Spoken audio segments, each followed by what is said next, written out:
வணக்கம் viewers, welcome to Tamil Mojo.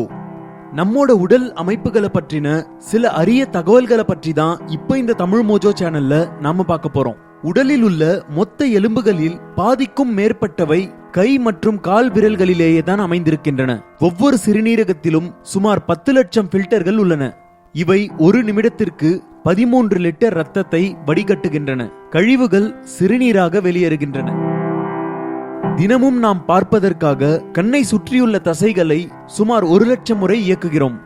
இந்த அளவுக்கு கால் தசைகளை நாம் இயக்க வேண்டுமெனில் ஒரு நாளைக்கு 80 கிலோமீட்டர்கள் நடந்தால்தான் முடியும்.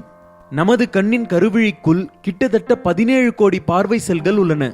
இதில் 13 கோடி செல்கள் கருப்பு வெள்ளையை பார்க்க உதவி செய்பவை. மீதி இருக்கும் சுமார் 4 கோடி செல்கள் மூலமாகத்தான் நாம் வண்ணங்களை பார்க்க முடிகிறது. உடலிலேயே மிகவும் சிறிய தசை காதுகளுக்குள் உள்ளது. அதன் மொத்த நீளம் 1 மில்லிமீட்டர் தான். அதேபோல் காதுக்குள் இருக்கும் சில பகுதிகள் விசேஷமானவை.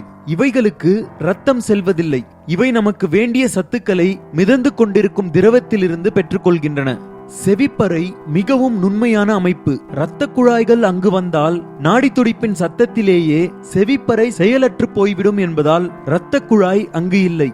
மூளை உடலின் மொத்த எடையில் 3% உள்ளது. அது நாம் சுவாசிக்கும் காற்றிலிருந்து 20% ஆக்சிஜனை எடுத்துக்கொள்கிறது. நாம் உண்ணும் உணவில் 20% கலோரிகளும் அதற்கு தான் போகிறது. அது மட்டுமல்ல, 15% ரத்தமும் அதன் உபயோகத்திற்கு தான் எடுத்துக் கொள்ளப்படுகிறது.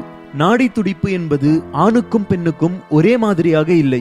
ஓய்வாக இருக்கையில் ஒரு ஆணின் துடிப்பு ஒரு நிமிடத்திற்கு 70 72 வரை இருக்கிறது. பெண்ணுடையதோ 78 82 வரை இருக்கிறது.